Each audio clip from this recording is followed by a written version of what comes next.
के एग्जाम आ रहा है जिनका वो तैयारी करने के लिए हमारे YouTube चैनल आरोही कंप्यूटर क्लासेस को सब्सक्राइब कर ले और बेल आइकन को दबाना ना भूले, ताकि आपको जो हमारे वीडियोज आएंगे डेली क्लासेस जो चलेगी उसका नोटिफिकेशन मिल जाए। तो जिन्होंने भी चैनल को सब्सक्राइब नहीं किया है सब्सक्राइब कर ले और डेली क्लासेस मिलने वाली है आपको आज से। तो शुरू करते हैं आज की क्लास। तो ये रहा देखो आज का पहला क्वेश्चन। तो पहला क्वेश्चन देखो क्या है स्क्रीन पर। तो देखो पहला क्वेश्चन है एक्सेल 2010 में किसी सेल में कॉपी किए गए एक्सेल 2010 में किसी सेल में कॉपी किए गए या कट किए गए सेलों को पेस्ट करने के लिए किस शॉर्टकट कुंजी का उपयोग किया जाता है। देखो एक बार और रिपीट कर देता हूं मैं क्वेश्चन को। क्या है एक्सेल 2010 में किसी सेल में कॉपी किए गए या कट किए गए सेलों को पेस्ट करने के लिए किस शॉर्टकट कुंजी का उपयोग किया जाता है। तो ए पर दे रखा है Ctrl+S, बी पर दे रखा है Ctrl+C और सी पर दे रखा है Ctrl+V और डी पर दे रखा है Ctrl+P। तो देखो ध्यान से क्वेश्चन में पूछा है क्या है, आपसे पूछा है क्वेश्चन में कि किसी सेल में कॉपी किए गए या कट किए गए सेल को पेस्ट, यानी आपने जो कट या कॉपी किया है उस सेल को अगर आपको पेस्ट करना है तो उसका शॉर्टकट क्या होगा ये पूछा है। तो देखो कट और कॉपी जो करते हैं उसको पेस्ट करने का जो शॉर्टकट होता है वो क्या होता है, वो होता है Ctrl+V। क्या होता है Ctrl+V। तो क्वेश्चन नंबर जो फर्स्ट है इसका आंसर हो जाएगा सी ऑप्शन, Ctrl+V पेस्ट करने का शॉर्टकट। जबकि Ctrl+S क्या काम आता है, ये काम आता है सेव के लिए, और Ctrl+C कॉपी के लिए आता है और Ctrl+P प्रिंट के लिए काम आता है। पेस्ट के लिए क्या काम आता है Ctrl+V। तो क्वेश्चन नंबर फर्स्ट का आंसर हो जाएगा सी Ctrl+V। चलते अगले क्वेश्चन पर, क्वेश्चन नंबर 2। तो क्वेश्चन नंबर 2 देखो क्या है, भारत में रुपे कार्ड की शुरुआत किस संगठन ने की थी। भारत में रुपे कार्ड की शुरुआत किस संगठन ने की थी। तो ए पर दे रखा है देखो मास्टर कार्ड, बी पर दे रखा है वीजा, सी पर दे रखा है national payment corporation of India NPCI और डी पर दे रखा है भारतीय रिजर्व बैंक। तो जो रुपे कार्ड है ये रुपे इंडिया का घरेलू डेबिट कार्ड है। तो इसकी जो शुरुआत की थी वो कौन से संगठन ने की थी, national payment corporation of India NPCI, national payment corporation of India. तो इसका ये सही आंसर हो जाएगा।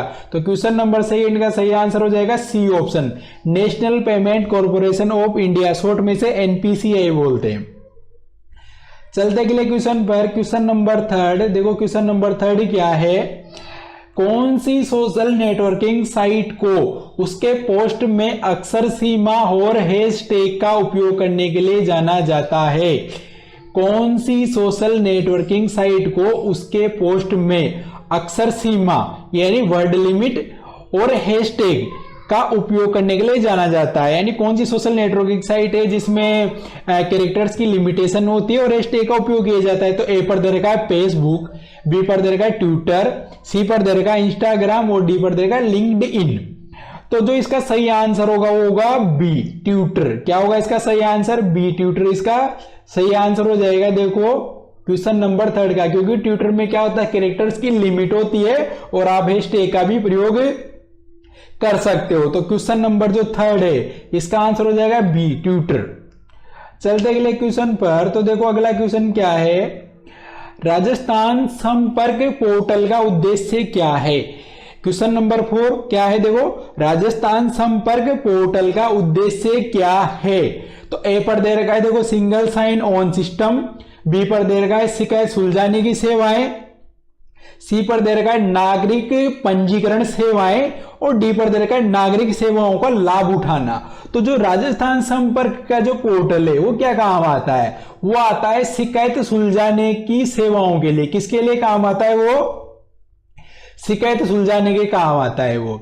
तो जो राजस्थान संपर्क का पोर्टल है इसके माध्यम से आप ऑनलाइन शिकायत कर सकते हो, उसका निवारण हो जाता है राजस्थान संपर्क पोर्टल से। तो क्वेश्चन नंबर 4 है इसका आंसर हो जाएगा बी ऑप्शन, शिकायत सुलझाने की सेवाएं। चलते अगले क्वेश्चन पर, क्वेश्चन नंबर 5। तो क्वेश्चन नंबर 5 देखो क्या है, MS वर्ड 2010 में चयनित टेक्स्ट अथवा ऑब्जेक्ट्स को काटने के लिए कौन सा कीबोर्ड शॉर्टकट प्रयुक्त होता है। ए पर दे रखा है कंट्रोल प्लस एक्स, बी पर दे रखा है कंट्रोल प्लस सी, सी पर दे रखा है कंट्रोल प्लस वी और डी पर दे रखा है कंट्रोल प्लस एस।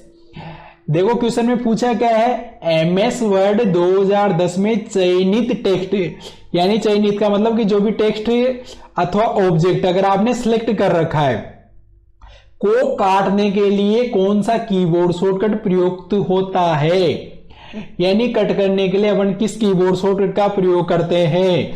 तो इसके लिए काम आता है कंट्रोल प्लस एक्स। क्या काम आता है, कंट्रोल प्लस एक्स। तो क्वेश्चन नंबर 5 का आंसर हो जाएगा A option, control plus x. ये देखो एक्स कैंची का निशान जैसे होता है, कट करने के काम आता है, काटने के लिए। जबकि कंट्रोल सी कॉपी के लिए आता है, कंट्रोल वी पेस्ट के लिए आता है और कंट्रोल प्लस एस सेव के लिए काम आता है। चलते के लिए क्वेश्चन पर, क्वेश्चन नंबर 6।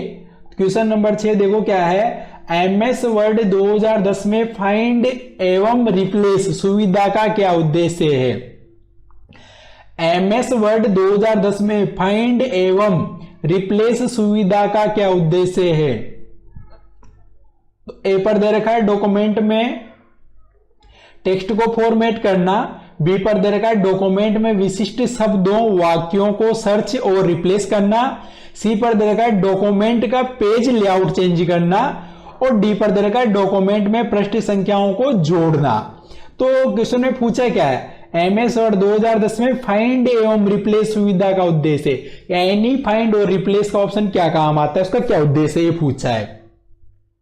तो देखो इसका जो सही आंसर होगा वो बी ऑप्शन सही होगा। तो बी में देखो क्या दे रखा है, डॉक्यूमेंट में विशिष्ट शब्दों वाक्यों को सर्च और रिप्लेस करना, यानी जो भी आपने डॉक्यूमेंट तैयार कर रखा है उसमें आप जो भी वर्ड से उनको फाइंड कर सकते हो, यानी ढूंढ सकते हो, सर्च कर सकते हो।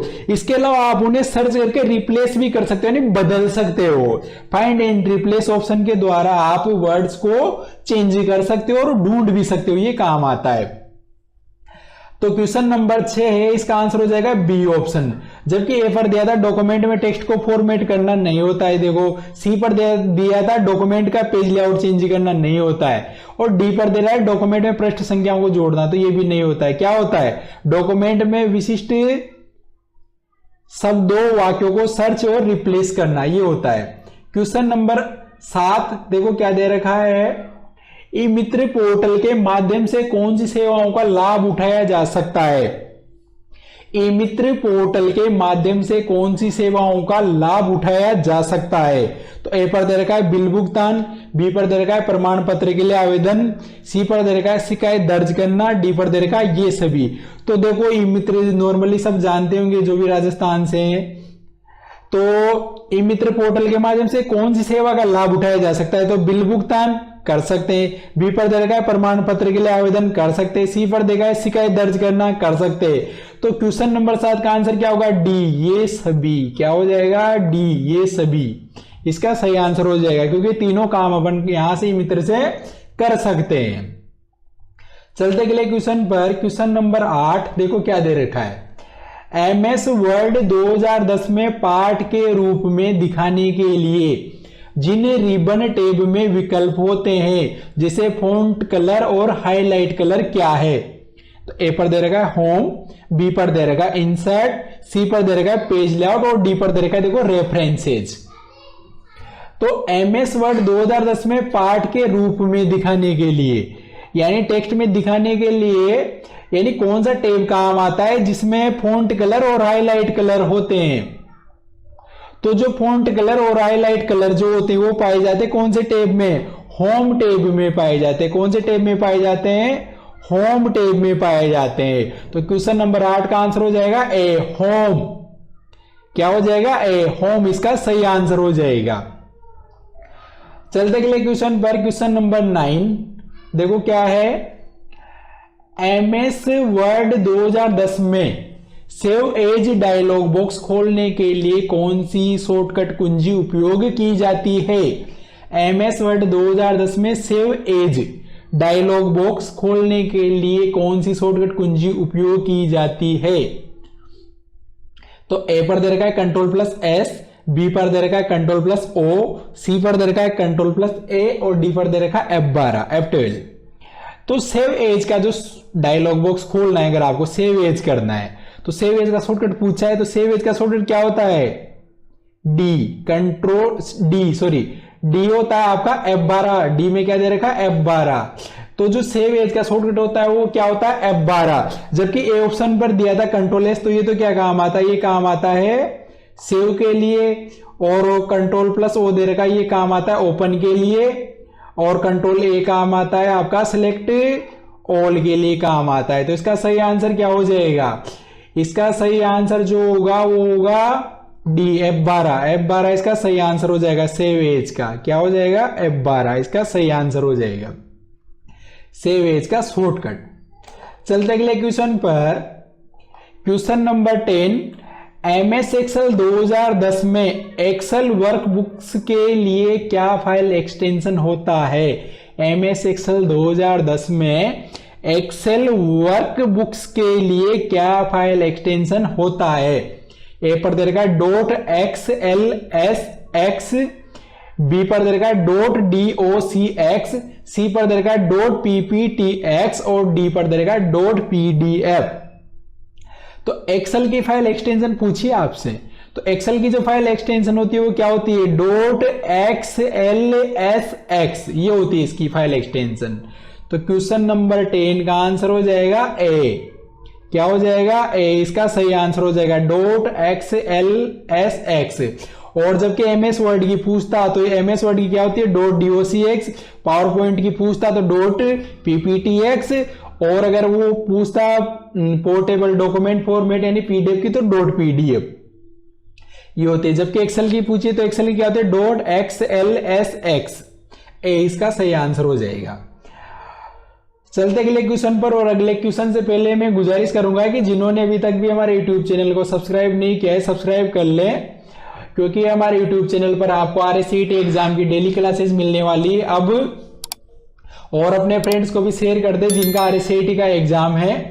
तो अगला क्वेश्चन देखो, क्वेश्चन नंबर 11 क्या है? एक्सेल 2010 में एक नंबर्स की सीरीज को जोड़ने के लिए कौन सा फंक्शन प्रयुक्त होता है? एक्सेल 2010 में एक नंबर्स की सीरीज को जोड़ने के लिए कौन सा फंक्शन प्रयुक्त होता है? यानी नंबर की सीरीज दे रखी है, उसे जोड़ने के लिए कौन सा फंक्शन काम आएगा? तो ए पर दे रखा है सम, बी पर दे रखा है एवीजी, सी पर दे रखा है मैक्स और डी पर दे रखा है काउंट। तो जोड़ने के लिए काम आता है सम का फंक्शन। किसका काम आता है? सम का फंक्शन काम आता है। तो क्वेश्चन नंबर 11 का आंसर हो जाएगा ए, सम। चलते अगले क्वेश्चन पर, क्वेश्चन नंबर 12।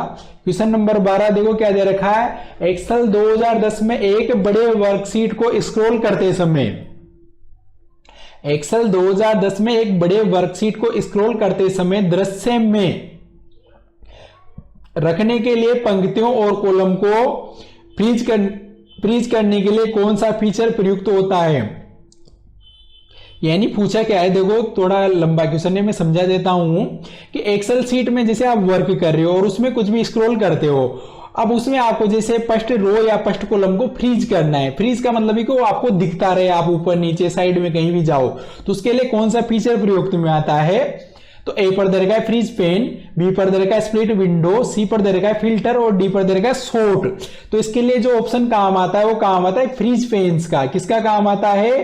फ्रीज पेन्स का ऑप्शन काम आता है, ये व्यू टैब में पाया जाता है। तो क्वेश्चन नंबर 12 का आंसर हो जाएगा ए, फ्रीज पेन, ये इसका सही आंसर हो जाएगा। देखो चलते अगले क्वेश्चन पर, क्वेश्चन नंबर 13 क्या है? देखो पावर पॉइंट 2010 में पावर पॉइंट प्रेजेंटेशन की डिफॉल्ट फाइल एक्सटेंशन क्या होती है? पावर पॉइंट 2010 में पावर पॉइंट प्रेजेंटेशन की डिफॉल्ट फाइल एक्सटेंशन क्या होती है? ए पर दे रखा है .pptx, बी पर दे रखा है .docx, सी पर दे रखा है .xlsx और डी पर देखा .pdf। तो पावर पॉइंट प्रेजेंटेशन की जो डिफॉल्ट फाइल एक्सटेंशन होती है वो क्या होती है? .pptx। क्या होती है? .pptx, इसकी फाइल एक्सटेंशन होती है पावर पॉइंट की। तो क्वेश्चन नंबर 13 का आंसर हो जाएगा ए ऑप्शन। चलते अगले क्वेश्चन पर, अगला क्वेश्चन, क्वेश्चन नंबर 14 क्या दे रखा है? पावर पॉइंट 2010 में किस रिबन टैब में टेक्स्ट, छवियों और वीडियो को स्लाइड में डालने के लिए कमांड्स होते हैं? यानी स्लाइड में आपको टेक्स्ट, इमेज और वीडियो डालनी है, तो उसके लिए कौन सा टैब काम में आता है? तो ए पर दे रखा है होम, बी पर दे रखा है इंसर्ट, सी पर दे रखा है डिजाइन और डी पर दे रखा है एनिमेशन। तो इसके लिए जो काम आता है वो काम आता है इंसर्ट टैब। कौन सा टैब काम आता है? Insert tab. तो क्वेश्चन नंबर 14 का आंसर हो जाएगा बी ऑप्शन, इंसर्ट टैब काम आता है। अगला क्वेश्चन नंबर 15 देखो क्या दे रखा है, HTTP का वेब पतों के संदर्भ में क्या अर्थ होता है? HTTP का वेब पतों के संदर्भ में क्या अर्थ होता है? तो ए पर दे रखा है hyper text transfer protocol, B पर दे रखा high tech transmission protocol, C पर दे रखा हाइपर लिंक टेक्स्ट टूल और डी पर दे रखा ह्यूमन टेस्टेड टेक्नोलॉजी प्रोटोकॉल। तो HTTP की फुल फॉर्म पूछिए आपसे, तो HTTP की फुल फॉर्म क्या होती है? Hyper text transfer protocol. क्या होते हैं? Hyper text transfer protocol. तो ये दे रखे ऑप्शन ए पर, तो क्वेश्चन नंबर 15 का आंसर हो जाएगा option A, hyper text transfer protocol, HTTP की फुल फॉर्म। अगला क्वेश्चन देखो क्या है, क्वेश्चन नंबर देखो यहां पर दे रखा है 16, निम्नलिखित में से किस माउस तकनीक का उपयोग किसी वस्तु के प्रॉपर्टीज तक पहुंचने के लिए किया जाता है? निम्नलिखित में से किस माउस तकनीक का उपयोग किसी वस्तु के प्रॉपर्टीज तक पहुंचने के लिए किया जाता है? तो ए पर दे रखा है ड्रैग, बी पर दे रखा है ड्रॉप, सी पर दे रखा है राइट क्लिक और डी पर दे रखा है लेफ्ट क्लिक। तो प्रॉपर्टीज तक पहुंचने के लिए यानी कोई भी ऑडियो वीडियो कुछ भी फाइल है उसकी प्रॉपर्टीज पर जाना है, तो उसके लिए कौन सा ऑप्शन काम आता है? वो आता है राइट क्लिक का। कौन सा ऑप्शन काम आता है? राइट क्लिक का। तो क्वेश्चन नंबर 16 का आंसर हो जाएगा सी, राइट क्लिक। राइट क्लिक करके आप प्रॉपर्टीज पर जा सकते हो किसी भी फाइल की। अगला क्वेश्चन नंबर 17 देखो क्या दे रखा है, MS एक्सेल 2010 में निम्नलिखित में से कौन आज की तारीख को दिनांक प्रारूप में देता है? यानी आज की डेट कौन से प्रारूप में देता है पूछा है आपसे। तो जैसे डेट दे रखी है 07/18/2019 ऐसे दे रखा है, तो इसमें देखो ये जो 07 दे रखा है तो महीना है यानी जुलाई हो गया, इसका मतलब वो 18 आपकी तारीख हो गई और 2019 आपका ईयर हो गया। तो इसमें 4 ऑप्शन दे रखा है, ए पर दे रखा है इक्वल दिस डे, बी पर दे रखा है इक्वल टू डे, सी पर दे रखा है इक्वल नाउ और डी पर दे रखा है इक्वल प्रेजेंट डे और पीछे ब्रैकेट ओपन और क्लोज है। तो जो आज की डेट है यानी करंट डेट अगर आपको निकालनी है तो उसके लिए कौन सा फंक्शन काम आता है? वो काम आता है टू डे का। तो equal to day bracket open और क्लोज। तो क्वेश्चन नंबर 17 का आंसर हो जाएगा देखो बी, इक्वल टू डे, ये इसका सही आंसर हो जाएगा। अगला क्वेश्चन नंबर 18 देखो क्या दे रखा है, क्वेश्चन नंबर 18 में SSO का फुल फॉर्म क्या है? SSO का फुल फॉर्म क्या है? ए पर दे रखा है सोशल सिक्योरिटी ऑफिसर, बी पर दे रखा है सिंगल साइन ऑन, सी पर दे रखा है सोर्स सिलेक्शन ऑफिसर और डी पर दे रखा है सपोर्ट सर्विस ऑर्गेनाइजेशन। तो जो क्वेश्चन नंबर 18 एसएसओ की फुल फॉर्म पूछी इसमें, तो एसएसओ की जो फुल फॉर्म होती है वो होती है सिंगल साइन ऑन। क्या होती है? सिंगल साइन ऑन एसएसओ की फुल फॉर्म होती है। तो इसका आंसर हो जाएगा बी, इसका सही आंसर हो जाएगा सिंगल साइन ऑन एसएसओ की फुल फॉर्म। अगला क्वेश्चन नंबर 19 देखो क्या है, कीबोर्ड के सबसे ऊपरी बार पर F1 F2 F3 आदि कुंजियों को कहा जाता है। तो ए पर दे रखा है फॉर्मूला कुंजियां, बी पर दे रखा है फंक्शन कुंजियां, सी पर दे रखा है फैक्ट कुंजियां और डी पर दे रखा है स्पेशल कुंजियां। तो F1 F2 F3 जो कीबोर्ड में की होती है इन्हें क्या बोला जाता है? तो इन्हें बोलते हैं फंक्शन की। क्या बोला जाता है? फंक्शन की। बी ऑप्शन इसका सही आंसर हो जाएगा क्वेश्चन नंबर 19 का फंक्शन की। F1 से लेकर F12 तक कहां तक होती है? F1 से लेकर आपकी F12 तक जो बटन होते हैं कीबोर्ड में उन्हें क्या बोला जाता है? फंक्शन की बोला जाता है। तो क्वेश्चन नंबर 19 का आंसर हो जाएगा बी, फंक्शन कुंजियां। अगला क्वेश्चन नंबर 20, कंप्यूटर स्पीकर और हेडफोन किस प्रकार के उपकरण है? कंप्यूटर स्पीकर और हेडफोन किस प्रकार के उपकरण है? तो ए पर दे रखा आउटपुट, बी पर दे रखा इनपुट, सी पर दे रखा स्टोरेज और डी पर दे रखा है सॉफ्टवेयर। तो जो स्पीकर और हेडफोन होते हैं किस प्रकार के डिवाइस से उपकरण है? तो ये आते हैं आपके आउटपुट डिवाइस में। क्या देते हैं? आपको आउटपुट देते हैं। तो क्वेश्चन नंबर 20 का आंसर हो जाएगा ए, आउटपुट इसका सही आंसर हो जाएगा। क्वेश्चन नंबर 20 का आंसर हो जाएगा ए आउटपुट। तो ये देखो मैंने आज आपका जो आने वाला RSAT का एग्जाम है उसके लिए 20 बेहद इंपॉर्टेंट क्वेश्चन सोल्व करवाए हैं आप सभी के लिए। तो जो आने वाला आपका RSAT का एग्जाम है उसके लिए हमारी क्लासेज चालू हो गई है। तो जिन्होंने अभी तक भी चैनल को सब्सक्राइब नहीं किया है चैनल को सब्सक्राइब कर लें और बेल आइकन को दबाना न भूलें ताकि आपको आने वाली वीडियो का नोटिफिकेशन मिल जाए। और जिन जिन का एग्जाम है आपके मिलने वाले आपके जो भी दोस्त वगैरह है जिनका एग्जाम है सबसे बोल दे चैनल सब्सक्राइब कर ले, क्योंकि यहाँ पर आपको रेगुलर क्लासेज मिलने वाली है हमारे यूट्यूब चैनल पर। Thank you friends.